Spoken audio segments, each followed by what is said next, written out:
The glass door to my office swung open without a knock. I looked up from my paperwork and saw Nora, our young secretary, who always pretended she'd been at Roseville property for at least 10 years, not 6 months. "Jewel, there's a call for you on line 3, she said with an enigmatic smile. It seemed to be something personal. I nodded and reached for the phone, mentally going over who might be calling during business hours.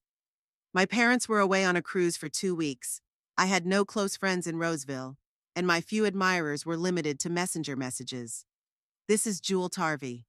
"Oh, Jewel, I'm so glad I caught you," said a woman's voice that sounded painfully familiar. A commanding tone, a faint huskiness, and that fake warmth that always made me shiver. It was Tabitha Holly. My stomach instantly clenched into a tight lump. Tabitha Holly is my ex-husband's mother, the woman who dedicated 3 years of Quentin and I's marriage to keeping us apart. And she succeeded. "What can I do for you?" I asked coldly, trying to keep my voice steady. "You must be surprised to hear from me," she said. Her voice had an ingratiation I'd never heard before. "You see, we're having a family dinner this Friday. Quentin's coming up from Chicago, Merritt and her husband, a few close friends. And Ferdinand and I thought it would be nice if you could attend." I was silent, trying to digest what I was hearing.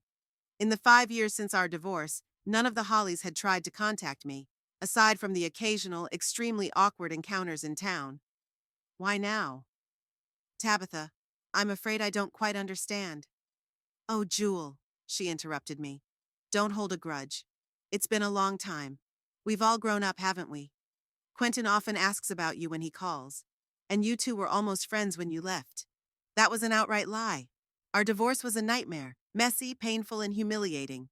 Mostly thanks to the Holly family, who were constantly working Quentin, whispering stories about my supposed infidelity, how I was after his money, how I manipulated him."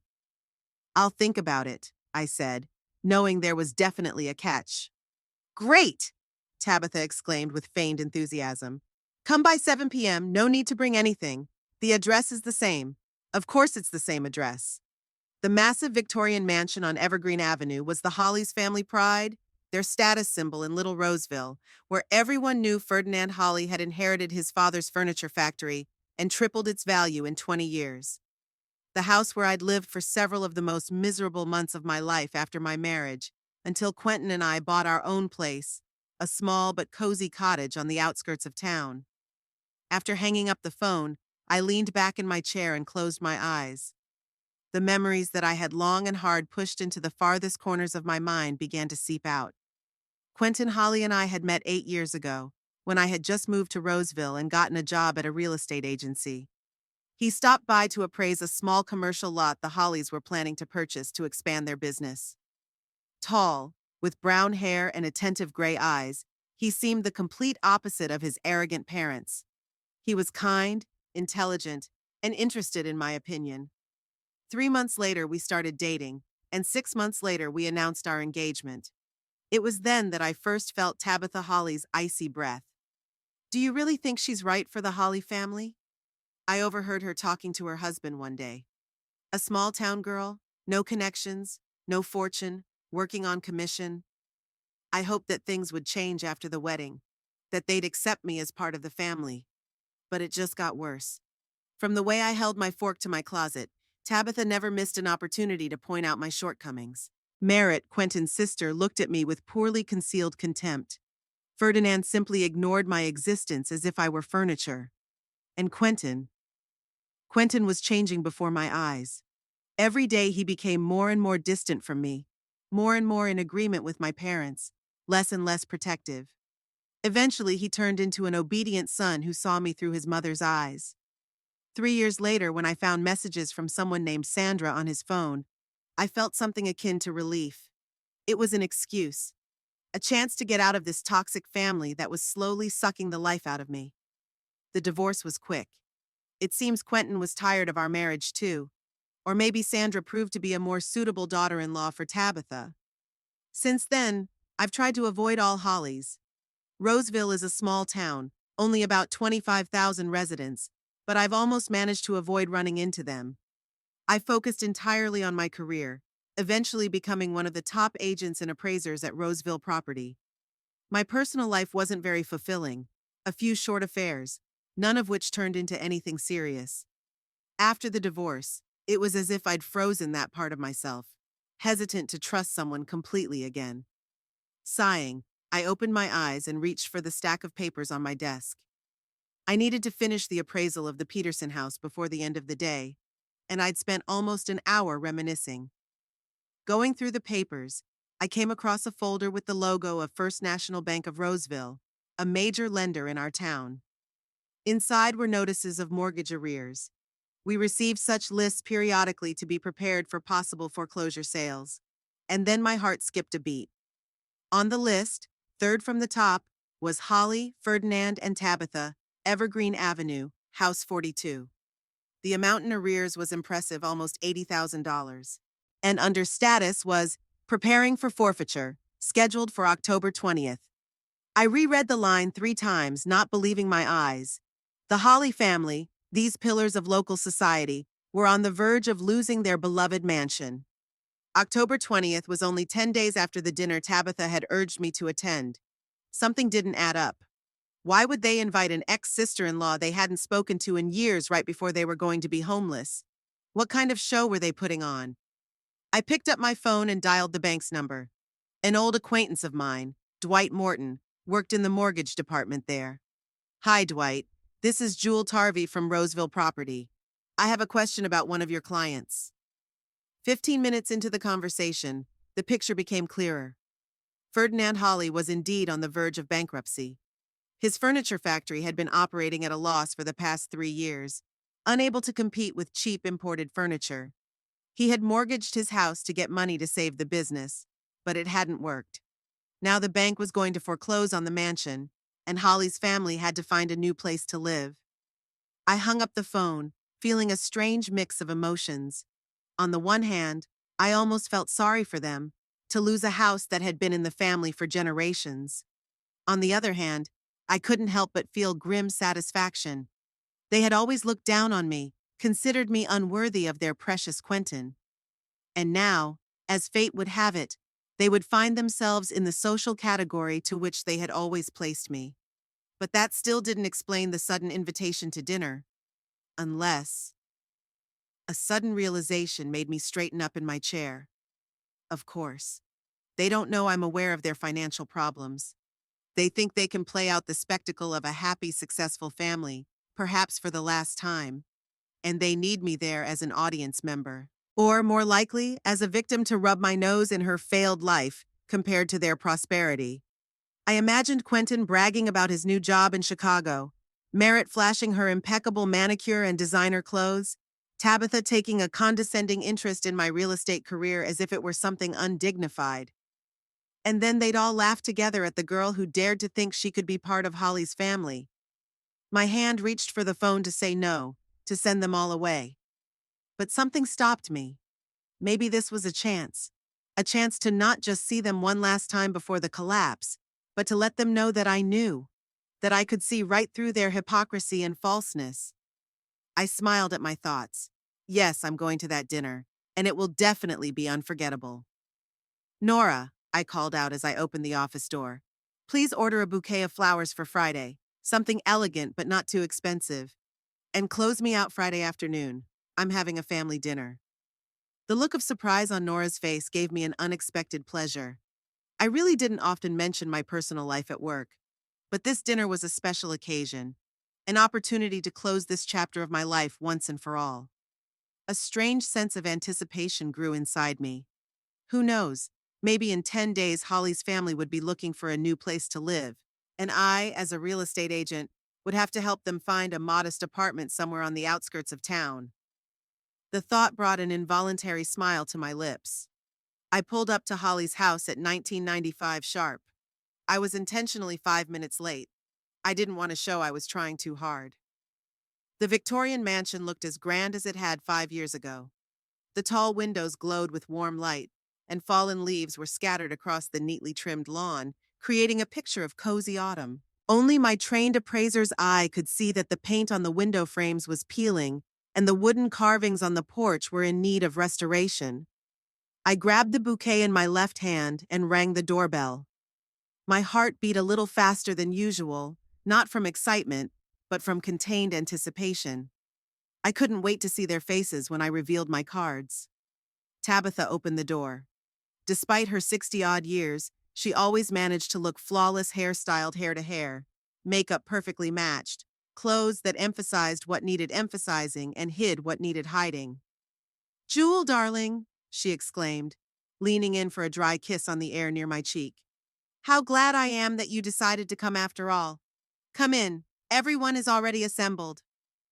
"Thank you for the invitation," I replied, holding out the bouquet. "These are for you." "That's so sweet of you." Tabitha accepted the flowers with a strained smile. "I'll put them in a vase right away." "Come into the living room. Ferdinand has already opened the wine." I took off my coat and, gathering my courage, walked into the living room. The first person I saw was Ferdinand, a tall, gray-haired man with a military bearing and a perpetually disgruntled expression. Next to him on the couch sat Merritt, Quentin's younger sister, and her husband, Odell, a stubby man with running eyes who worked as an accountant in Holly's family's factory. Edgar Pratt, a longtime family friend, and, if memory served me correctly, co-owner of the bank that was now planning to take the house away from them, sat in a chair near the fireplace.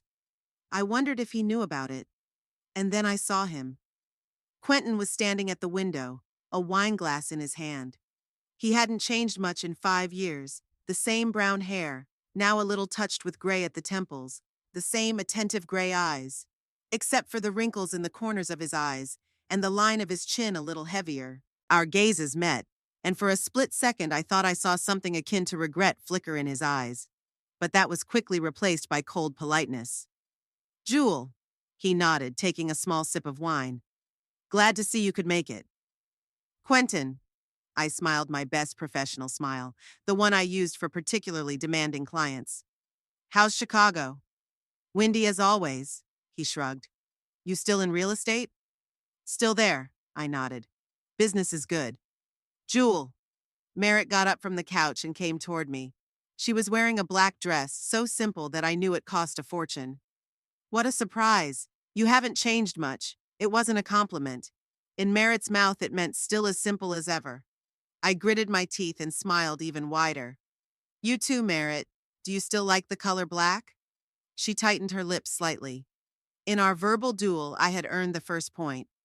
Tabitha returned with a tray of canapes and my bouquet, now in an elegant crystal vase. "Let's move to the dining room," she announced. "Dinner is ready."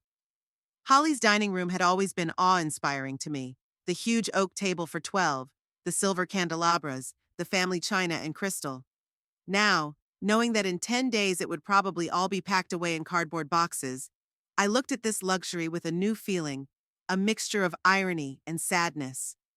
I found myself between Odell and Edgar Pratt, a strategic placement so that I couldn't easily communicate with Quentin, who sat on the opposite end of the table. Typical of Tabitha, even in the arrangement of guests to show her control.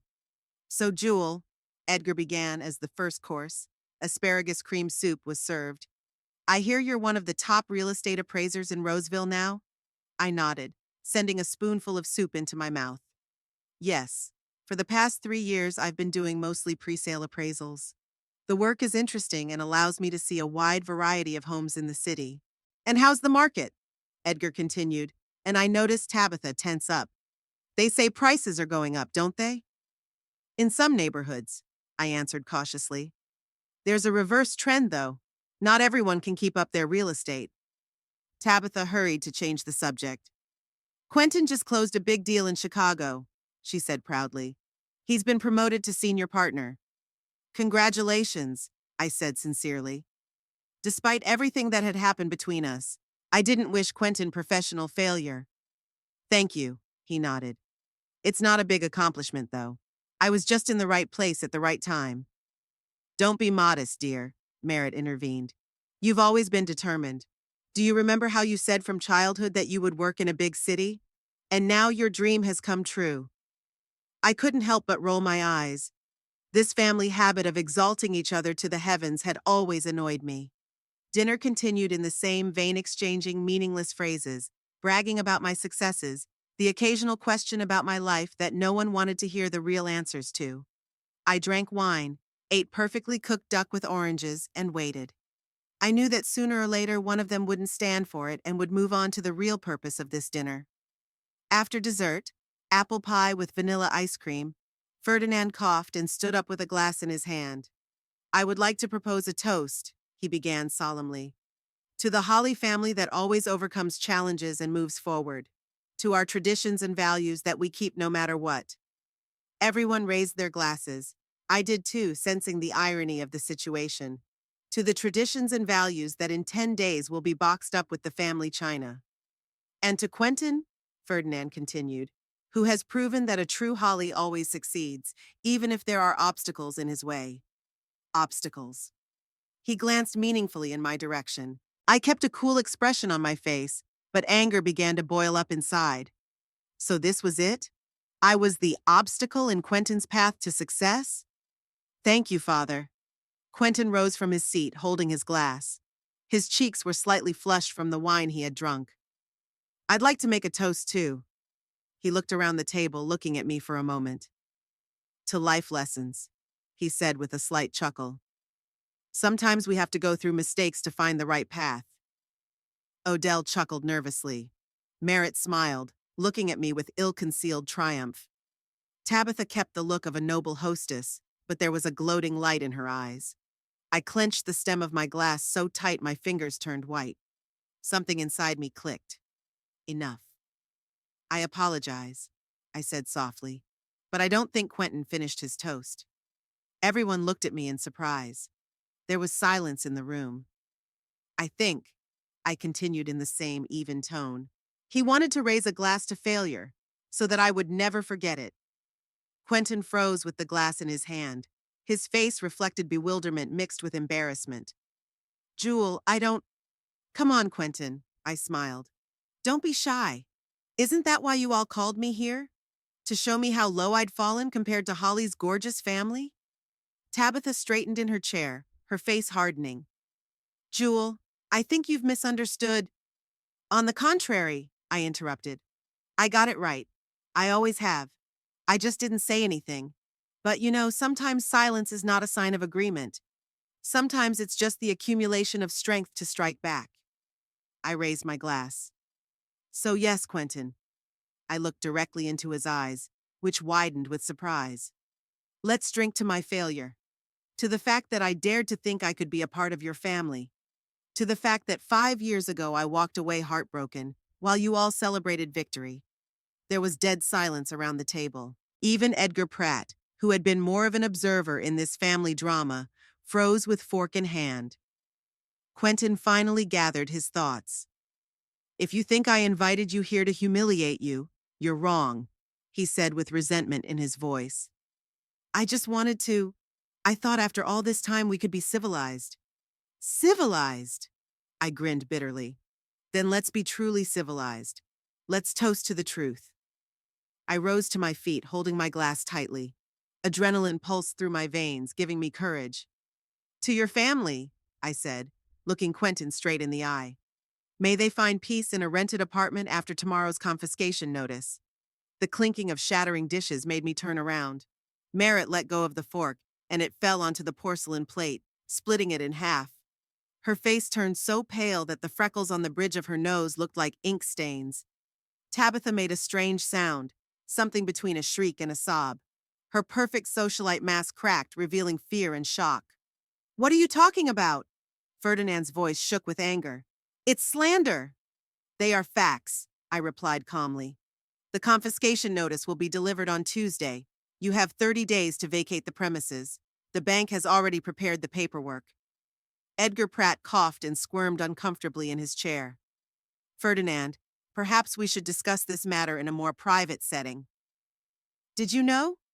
Tabitha turned to Edgar with a face contorted with anger. You knew all this time and you didn't say a word? Going to our house, eating at our table, and not saying a word? Tabitha, the bank's business is confidential. Edgar tried to justify himself. I couldn't. How do you know? Quentin looked at me with disbelief and growing rage. Who told you? It's my trade secret, I smiled. Let's just say that working in real estate has its advantages, especially when it comes to foreclosures. You're lying, Merritt hissed. This is just revenge on your part. You've always been jealous of us. I took a sip of wine, savoring the moment. Check it out, I said simply. Call the bank. They won't tell you over the phone, but you'll know by the tone of the staff's voice. Or just wait until Tuesday. I put my glass on the table and looked at my watch. I think I should go. Thanks for dinner, it was delicious. I headed out of the dining room. No one moved to see me off. They all sat stunned by my revelation, unable to believe that their carefully constructed facade of well-being had crumbled so suddenly. In the hallway, I found my own coat. As I was buttoning it, Quentin appeared in the doorway. Why? He asked quietly. Why did you do that? I looked at him, the man I had once loved with all my heart. Now I felt nothing but a slight sadness and great relief. Because you deserve the truth, I answered. All these years you've looked down on me, thinking me unworthy of your precious family. And now fate has turned so that you'll have to experience the thing that always scared you the most, the loss of status, the need to start from scratch. I opened the front door and turned around one last time. By the way, if you need help finding a new apartment, feel free to contact me. I have a few options in your new price range. As I closed the door behind me, I heard Tabitha's furious yell from the dining room. I walked down the steps of the Victorian mansion, feeling an invisible weight lift off my shoulders with each step. For the first time in years, I felt truly free. As I got into my car, I took one last look at the house that had once symbolized everything I thought I wanted in life: stability, success, small-town high society. Now I realized how illusory those values had been. As I started the engine, I smiled at my reflection in the rearview mirror. I didn't feel the gloating or vengeful satisfaction I'd expected. Instead came the calm realization that I had finally closed this chapter of my life. And for the first time in a long time, I felt in control of my destiny. I spent the 3 days after dinner at Holly's in a strange state of euphoria, as if I'd lifted years of weight off my shoulders. My phone was ringing off the hook, but I didn't answer it, knowing it was someone from Holly's family trying to get through to me. Maybe to yell at me, maybe to ask for help, neither of which interested me. Tuesday morning greeted Roseville with cold rain drumming on the roof of my house. I stayed home longer than usual, enjoying a cup of coffee and imagining that around the same time the mailman was handing the Holly family an envelope with an official notice of seizure of their mansion. I wonder if Edgar Pratt has already told his old friend Ferdinand the truth. Or are they still clinging to the idea that I lied? As I parked outside the Roseville property office, I noticed a familiar black SUV parked across the street. Quentin was behind the wheel, and when our eyes met, he got out of the car and walked toward me, clutching an envelope in his hand. He'd been up all night, judging by his wrinkled shirt and the dark circles under his eyes. I pretended not to notice him and walked quickly into the building. Jewel! He called out to me in the lobby, attracting the attention of several clients and Nora, who was staring at him. It wasn't every day that a disheveled, wild-eyed man burst into our agency. Please, we need to talk. I have an appointment, Quentin, I said coldly, heading toward my office. And I see no reason to talk. He followed me, clutching the envelope in his hand so white his knuckles turned white. You were right, he said quietly, as my office door closed behind us. The notice came this morning. The bank gives you 30 days to vacate the house. I set my bag on the desk and turned to him, arms crossed over my chest. What do you want from me? Sympathy? Help, he exhaled, holding out an envelope to me. It's a copy of the notice. I was wondering if you might know how to delay it or challenge it. I mean, you work in this field. I took the envelope and took a quick look at its contents. A standard notice of forfeiture for non-payment of mortgage. Nothing surprising or unusual. You can challenge it if you have grounds, I replied in a professional tone. A breach of procedure, a calculation error, something like that. But according to the document, everything is in accordance with the rules. Ferdinand didn't pay the mortgage. I checked the deed. 8 months. The bank has every right to foreclose on the house. You don't understand. Quentin ran his hand through his hair. This house, it's been in our family for 4 generations. Mom's just murdered. Really? I looked at him with deliberate surprise. I thought Tabitha Holly was a strong woman who despised weakness.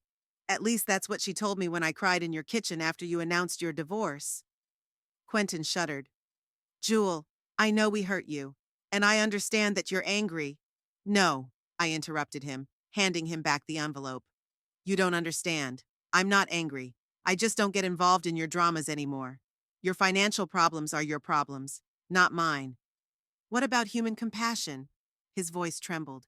My parents are elderly. They have nowhere to go. Really? I raised an eyebrow.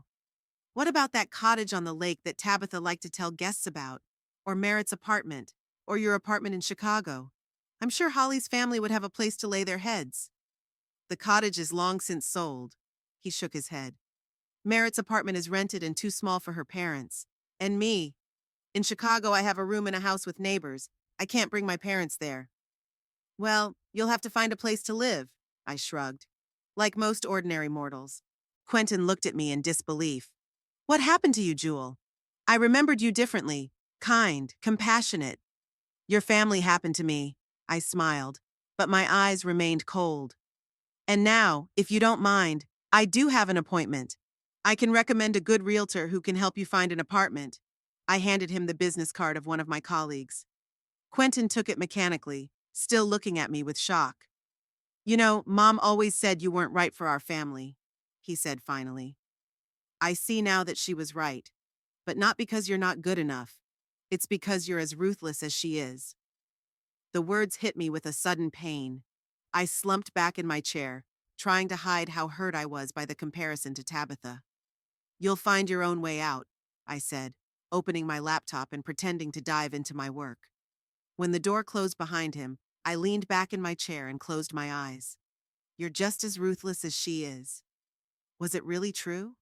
Have I changed so much that I've become like the woman I've always despised? I was interrupted by a knock at the door. It was Prescott Orne, my coworker, and probably the only person in the office with whom I had an almost friendly relationship. Am I interrupting? He asked, peering into the office. I saw your ex running out of here looking like he'd just been sentenced to the electric chair. I grinned involuntarily. Prescott always knew how to lighten the mood. Come on in, I nodded. Nothing much, just Holly's family problems. I heard something, Prescott said, sitting down on the edge of my desk. The whole town's talking about it. Ferdinand Holly's bankrupt. Their house is up for sale. Who would have thought it? I could have, I muttered. And I did. Prescott looked at me carefully with his penetrating brown eyes. Look, you don't seem upset by this news. Should I be? Well, they're your former relatives, he shrugged. And as I remember, you've always wanted a house like this. That was a long time ago, I dismissed it. I'm more than happy with my little cottage now. And yet, Prescott leaned closer, lowering his voice.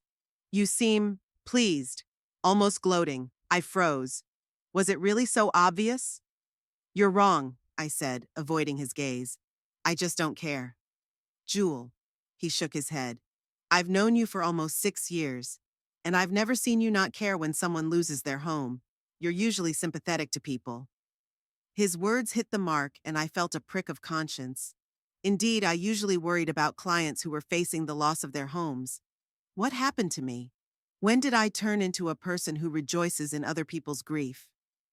They don't deserve my sympathy, I replied, more to myself than to him. You don't know what they've done to me. I don't, Prescott agreed. But I do know that revenge is a dish that poisons the person who makes it in the first place.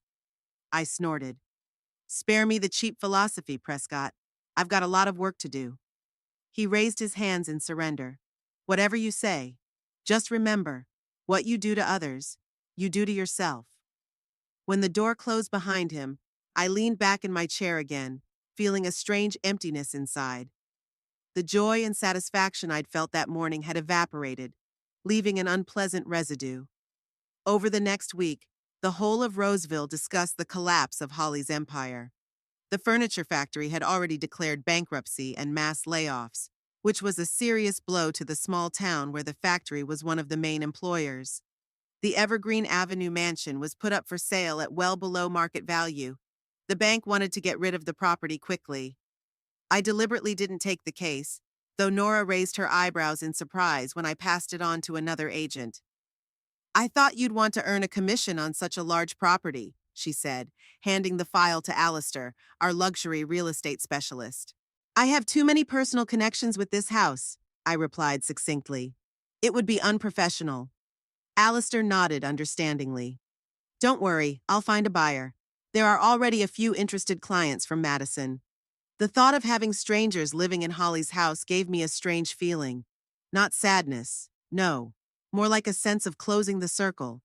Everything was going back to the way it was. That evening, sitting on my small veranda with a glass of wine, I saw a familiar car pull up to my house.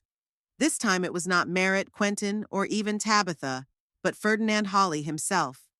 He looked about 10 years older, his shoulders slumped, his face gaunt, and the military bearing he'd always prided himself on was gone. I straightened in my chair, preparing for a confrontation. But Ferdinand didn't come up on the porch. He just stood by his car, looking at my small, neat house with an expression on his face that I couldn't decipher. Then he slowly shook his head, got back in his car, and drove away. This strange visit left me with a heavy feeling. What did he want? To ask for help? To express his contempt? Or just to see how the woman his family had always considered unworthy lived? The next morning, I met Odell, Merritt's husband, at the supermarket. He was visibly nervous, moving the cheapest groceries, pasta, canned goods, frozen vegetables, into his shopping cart. Jewel, he nodded, making an attempt at a smile. How's it going? Not bad, I replied, looking at his basket. And you're saving money, I see. His face reddened. Well, times are tough. The factory's in trouble. I'm out of work. Merritt can't find a job? I asked, knowing that Quentin's sister had never worked in her life, considering it beneath her dignity. Odell swallowed nervously. She's looking, but with her qualifications. He didn't finish the sentence. I nodded, suddenly feeling tired of the whole situation. Tell her I said hi, I said, and headed for the register, leaving Odell with his cheap groceries and ruined life. When I got back to the office, I found a dozen messages from Quentin on my desk.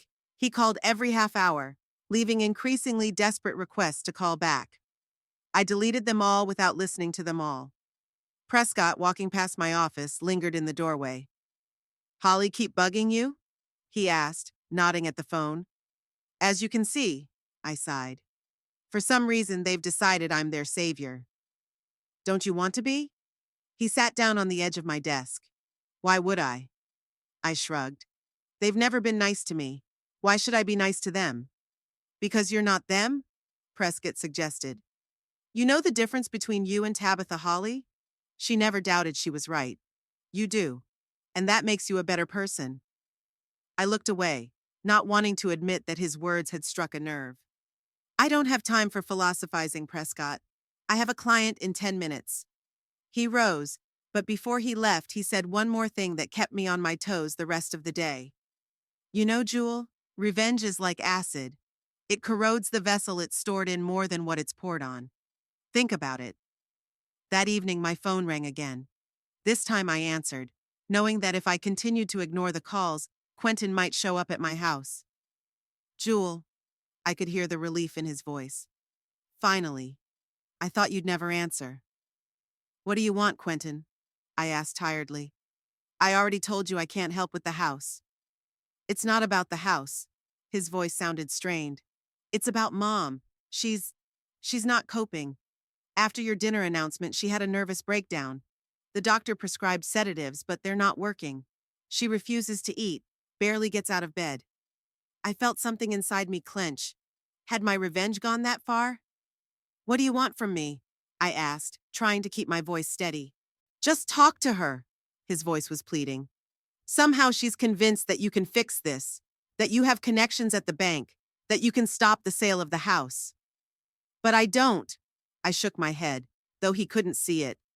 I have no influence over the bank's decisions. I know, he said quietly. But she doesn't believe it. Please, Jewel. I know we don't deserve for your help. But we're talking about an elderly woman who might not survive this stress. I closed my eyes, feeling different feelings struggling inside. Gloating, satisfaction, but also unexpected compassion. What would Prescott say? "You're not them," his words echoed in my head. "All right," I said at last. "I'll stop by tomorrow after work, but I can't promise there'll be anything I can do to help." "Thank you," Quentin breathed out. "You don't know how much this means to us." I hung up the phone and sat staring into space for a long time. What am I doing? Why did I agree to meet the woman who did everything she could to ruin my life? Maybe Prescott is right and I really am not like them? Or do I just want to see their humiliation with my own eyes?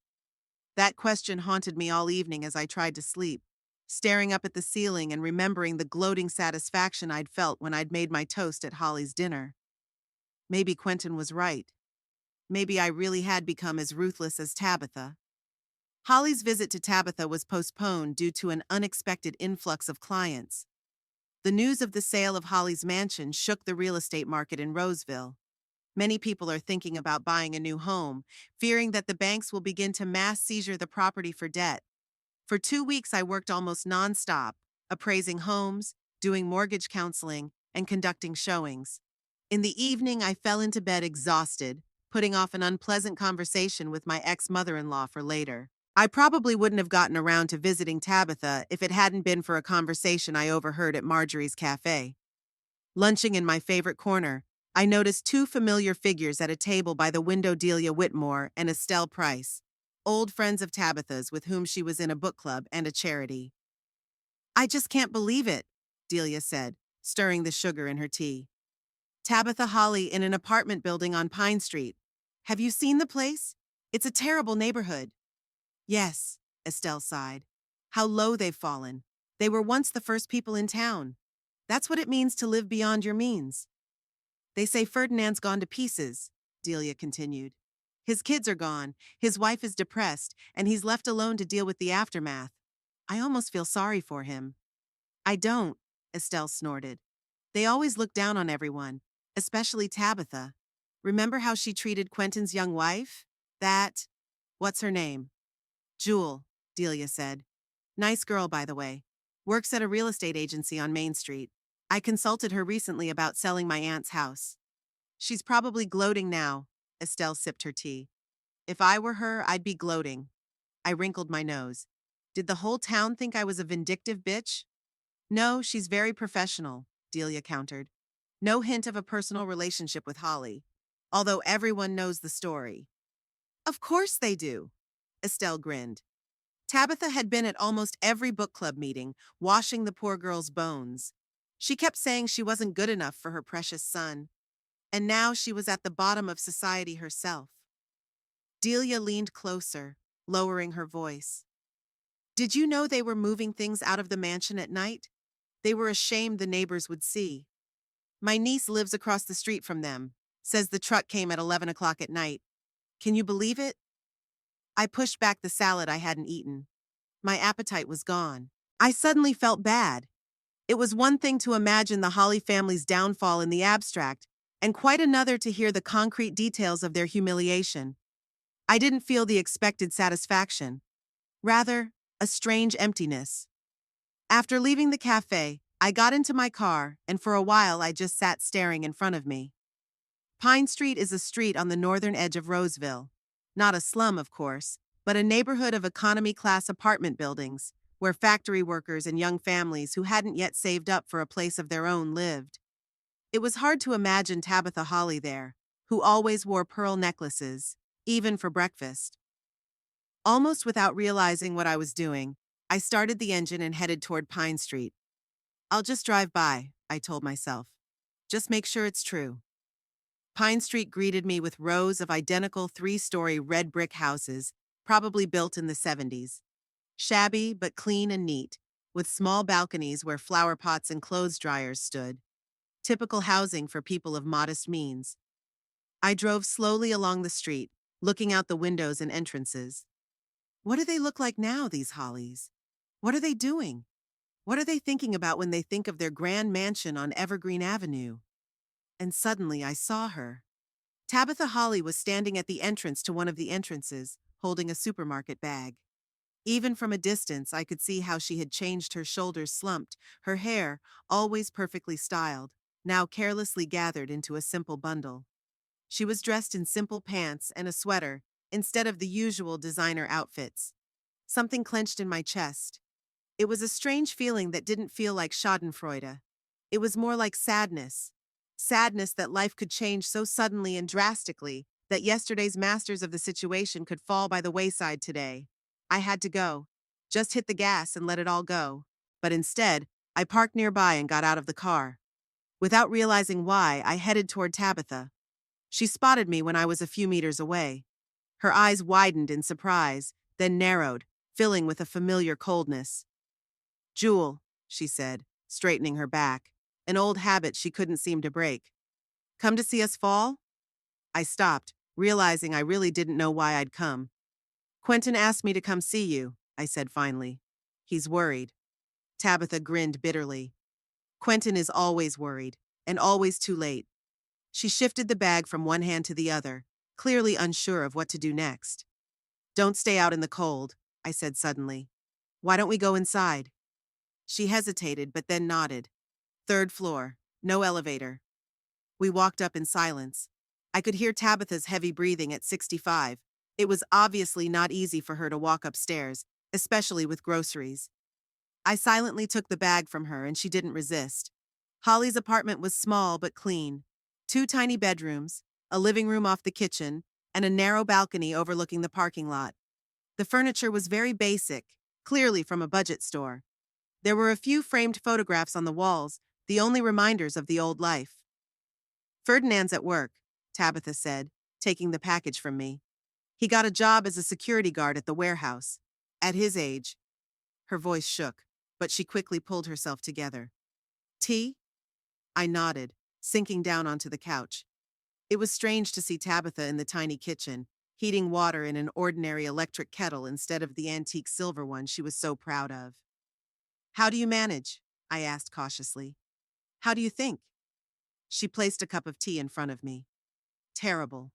Ferdinand hardly speaks. Merritt has stopped coming. Ashamed of our new home, Quentin calls every other day with the usual phrases of comfort. Friends have evaporated.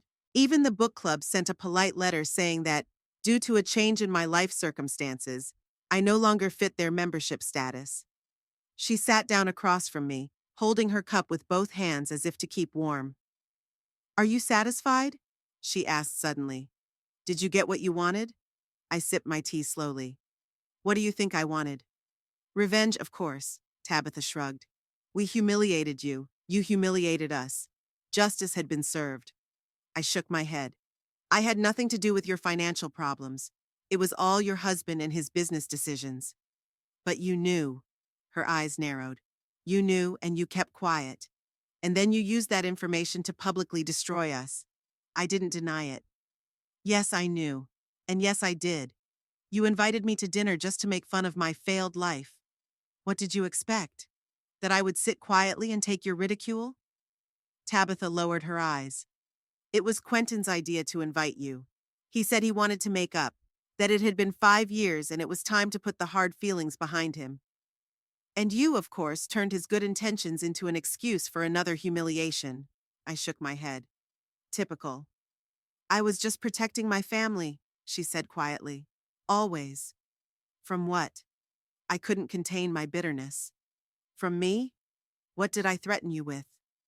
Tabitha was silent for a long moment, staring into her cup, as if that was where all the answers could be found. "You were inappropriate," she said at last. "Not educated enough, not wealthy enough, no connections, no status. Quentin could have found someone better." "And you made sure he did," I nodded. "Well, at least you're honest." "I'm not proud of it," she said abruptly. "Not now. I was then. I was sure I was doing the right thing, protecting my son from making a mistake. But now—" She made an indefinite gesture with her hand, circling the modest apartment. "Now I see that all our values, status, money, connections, are all a mirage. Smoke. Today you're at the top, tomorrow you're at the bottom. And what's left? A family? Mine is ruined. Friends? They all disappeared as soon as we lost the money. I didn't know what to say. The woman sitting in front of me was nothing like the Tabitha Holly I knew. Arrogant, self-righteous, ruthless. Did you know that Quentin was never really happy with Sandra? She suddenly asked. They broke up after a year. I kept hoping he'd find the right girl, but it turned out I was the right one, I finished for her. You just didn't see it. I didn't want to see it, she corrected. And yes, I am to blame for you. I ruined your marriage because it didn't fit my vision of what my son's life should look like. And now, she looked around the apartment again. Now I see how stupid those ideas were. I set the cup aside and stood up. A strange feeling swept over me. Not gloating, not satisfaction, but something akin to release. Tabitha Holly had just admitted her guilt to me, something I'd been waiting for so long. I have to go, I said, heading for the door. You really can't help with the house? She asked, and her voice sounded not hopeful, but more like tired resignation. I shook my head. No, it's all taken care of. The house is for sale, and the new owners will move in 2 weeks. She nodded, accepting it as fact. Then we'll live here. A fresh start. I turned around at the door. You know, Tabitha, this may sound strange, but, I'm not happy about your unhappiness. I thought I would be, but I'm not. She looked at me with her faded blue eyes that no longer held coldness or contempt, only weariness and perhaps wisdom that had come too late. Thank you for saying that, she said quietly. Forgive me. For everything. I didn't answer. I just nodded and walked out, closing the door behind me. Outside, I took a deep breath of the cool fall air. The sky over Roseville was clear, with light, puffy clouds. Life went on, for all of us. On the way to my car, I spotted a familiar figure. Ferdinand Holly was coming home from work, slouching and aged, wearing a simple jacket instead of his usual expensive coat. He saw me and froze, not knowing how to react. I could have walked past him, pretend I hadn't noticed him, but instead I came closer. Hello, Ferdinand, I said. I was visiting Tabitha. He looked at me in disbelief as if expecting a trick. Why? He asked hoarsely. Did you come to gloat? I shook my head. No, Quentin asked me to check on her. And how is she? He sounded genuinely concerned. Perhaps for the first time I saw him not as an arrogant businessman, but as an older man concerned about his wife. She's hanging in there, I answered honestly. She's a strong woman. He nodded, and something like pride flashed in his eyes. Always has been. Stronger than me. We stood in the middle of the street, a former successful businessman who'd lost everything, and his ex-sister-in-law, whom he'd never accepted. It was a strange, awkward situation. It's not her fault, Ferdinand said suddenly, for what happened to us. It's all my mistakes, my decisions. I failed to see that the market was changing, that I needed to modernize production, to look for new ways. I was overconfident. I didn't know why he was telling me this. Maybe he just needed someone to talk to. You'll get through this, I said, surprised by my own words. You'll start over. He grinned sadly. At 68? I doubt it. But at least I'll make sure Tabitha doesn't need it. I nodded, respecting his determination. Good luck to you, I said, and to my surprise, it sounded sincere. He looked at me with mild bewilderment. You're a strange one, Jewel Tarvey. We have caused you so much pain, and you wish us luck. Revenge doesn't bring the satisfaction you expect, I shrugged. After all, we're just people trying to live our lives as best we can. Ferdinand looked at me for a long moment, then nodded slowly. We were wrong about you. We've always been wrong. You're better than we thought. With those words, he walked past me, heading for the driveway. I stared after him, a broken man, but not a broken man who had kept his dignity despite all the blows of fate. As I got into the car, I felt strangely light. Tabitha admitted her guilt. Ferdinand said they were wrong about me. I should feel triumphant. But instead, all I felt was, peace. It was as if something heavy that had been weighing on my soul for a long time had finally disappeared. On the way home, I thought about how strange things had turned out. Until 3 weeks ago, I dreamed of seeing the Holly family fall, of savoring their humiliation. Now that I'd seen it, all that was left was a pinching sense of human frailty in the face of fate. Maybe the real victory isn't in seeing an enemy defeated, but in ceasing to see him as an enemy. I wasn't ready to forgive Tabitha and Ferdinand, but I think I was ready to let go of my resentment and move on. Quentin called me that evening. "Did you visit your mom?" he asked without greeting. "Yes," I replied. We talked. "How was she?" I could hear the genuine concern in his voice. "Better than I expected," I answered honestly. "She's changing, Quentin. Maybe this ordeal will be good for her." "You sound like my sister," he grinned. "Merritt, too, thinks it's a spiritual trial that will make us stronger. But I see how my parents are suffering and they'll get through it," I interrupted him. "They're stronger than you think." There was silence on the line.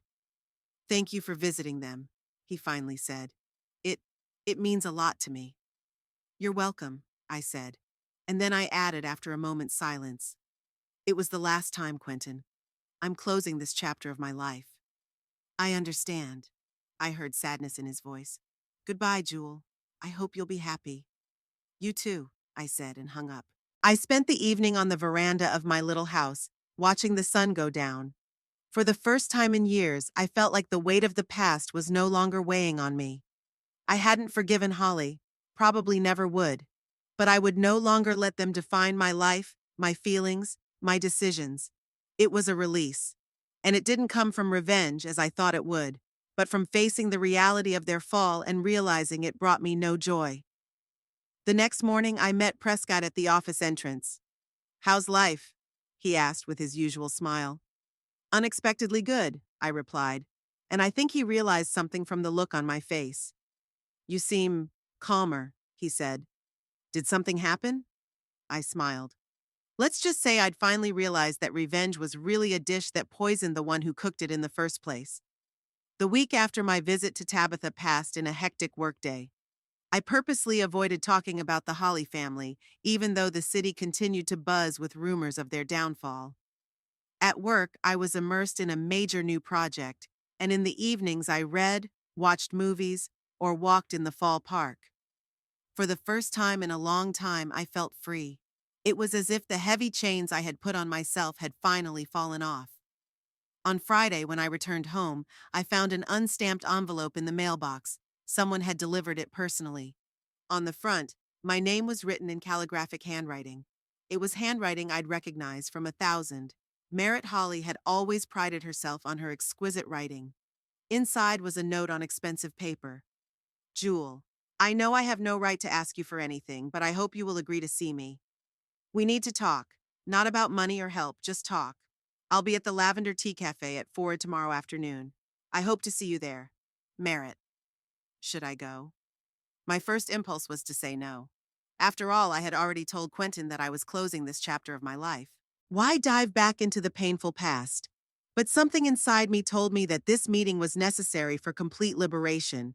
Maybe I needed to see all the Hollies in their new reality to finally let go. The next day, at 4 o'clock sharp, I walked into Lavender Tea. Merritt was already waiting at a table by the window. She'd always been the most stylish of the Holly family, and even now she managed to look elegant.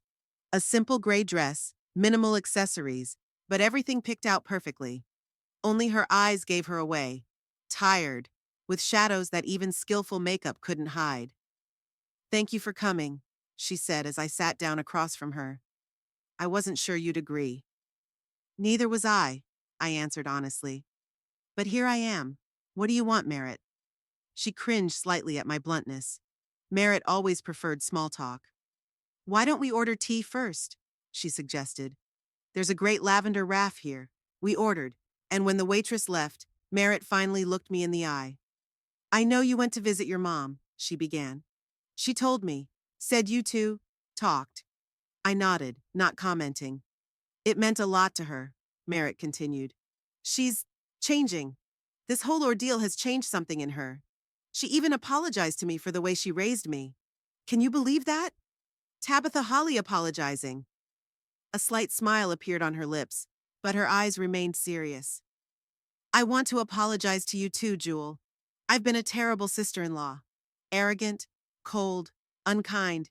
You didn't deserve to be treated like that. The waitress brought tea and I took a sip of the flavorful brew, giving myself time to digest what I'd heard. Merritt Holly is apologizing to me? Had the world turned upside down? Why now? I asked. Because you lost everything and now you're reevaluating life? She didn't take offense at my harshness. Partly, she admitted. When all the trappings are taken away from you, home, status, money, you start to wonder what's really important. I've always been proud to be Holly. I thought it made me better than everyone else. And looked down on you because you were out of our league. She shook her head. And now it turns out that our circle was just an illusion. A bubble that burst. And what's left? A family that's falling apart. Parents who barely speak to each other. A brother who lives in another city and calls out of obligation. A husband who blames everything on my father and is looking for a new job in another state. I listened to her without interrupting. The strange thing was, I expected to gloat when I heard about Holly's problems. But instead, all I felt was sadness. Human, normal sadness at the story of a broken family. So what are you gonna do? I asked her when she stopped talking. I don't know. Odell wants to go to Minnesota. He's got a job offer there. But I'm not sure I'm ready to leave my parents right now. They need me. For the first time in my life, they really need me. She smiled, but her eyes remained sad. You know, I've always been jealous of you, she said suddenly. Me? I couldn't hide my surprise. But you had everything I could ever dream of. We had things, Merritt corrected. A house, money, status. And you had freedom. You made your own life, your own decision to move to Roseville, your own career choice. You even left Quentin when you realized the marriage wasn't working. Actually, he was the one who filed for divorce, I reminded him. Because you confronted him with the fact that he was cheating, Merritt objected. I know all the details, Quentin told me. You found those messages and told him right away that it was over. You didn't try to keep up appearances, didn't cling to your status as Mrs. Holly. You just walked away with your head held high. I looked at her in surprise. You admire the way I left your brother? She grinned slightly. Sounds strange, doesn't it? But yes, you've always been strong, Jewel. Independent. Never let us break you, even though we tried so hard. Thank you for your candor, I said. But it doesn't change anything, Merritt. Too much water has passed. She nodded. I know. And he knows too. It's just, we're all trying to live more honestly right now, without the falseness and pretense that destroyed our family. We paid for our tea, each for himself, which seemed a fitting symbol of our new, equal status, and went outside. The day was clear, with a cool breeze driving fallen leaves down the sidewalk. Thank you for meeting me, Merritt said, buttoning her coat. It means a lot to me. It meant a lot to me, too, I admitted. I think we both needed it, for closure. She nodded, understanding. Goodbye, Jewel. I wish you happiness, sincerely. And I you, I replied. And surprisingly, it was the truth. We didn't hug or shake hands, just nodded and went our separate ways. We might never see each other again. And that was okay. Walking home, I felt strangely light. Talking to Merritt had completed the cycle. I'd talked to all the key figures in Holly's family, and each conversation brought me a piece of release. Not forgiveness. I still wasn't ready to forgive them completely, but release from the power they had over my life. At home, I opened my laptop and started looking at real estate agency vacancies in other cities. After a couple hours of searching, I came across an ad that hooked me. A real estate agency in Portland was looking for an appraisal specialist to work on historic buildings. I sent in my resume, not really expecting a quick response. But within an hour, my phone rang. The director of the agency was personally calling to schedule a video interview. The interview went surprisingly easily. By the end of the call, the director, a pleasant woman in her 50s, offered me a job. The salary was higher than in Roseville and the conditions were more attractive. When can you start? She asked. In a month, I answered, inwardly surprised at my own determination. I need time to settle things here. The next day I called Prescott and told him about my decision. Portland? He whistled. It's a long way. But you know, it's good for you. A fresh start. Prescott helped me put together a listing for the house and promised to take care of it personally after I left. On my last day in Roseville, I left the house early in the morning. Before I left, I decided to take one last lap around town, to say goodbye to the places that had been a part of my life here. And almost against my will, I pointed the car toward Evergreen Avenue, just to see Holly's mansion one last time. As I pulled up to the house, I noticed a "for sale" sign on the lawn. That means there's a buyer. I wonder who will live in this house now. What family will write their history within its walls? I pulled up in front of the house without turning off the engine. The house still looked as grand as ever, a big Victorian mansion with columns and a wide veranda. But now it was just a house, not a symbol of unattainable status, not the source of my pain, not a monument to my humiliation, just a building of wood and stone. I smiled at the thought. How much things had changed in those weeks, how much power I had given to this house and its former owners, and how easy it was now to take that power away.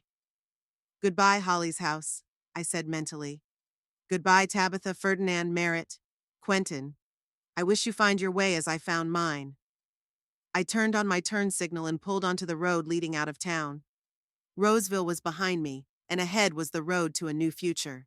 A future without Holly's shadow, without the weight of resentment and thirst for revenge. As the city buildings disappeared in the rearview mirror, I felt the last threads tying me to the past finally break. Liberation. That's what I felt. Not forgiveness. I wasn't ready for that and probably never would be. But release? Yes. From the power Holly's family had over my life, from the resentment that had poisoned my existence for so long. I turned on the radio and music filled the cabin. For the first time in a long time, I smiled without a shadow of bitterness or irony. Just smiled, anticipating a new beginning. My beginning. The road went onward toward the horizon, toward new possibilities, toward freedom from the past. And I was ready to follow it.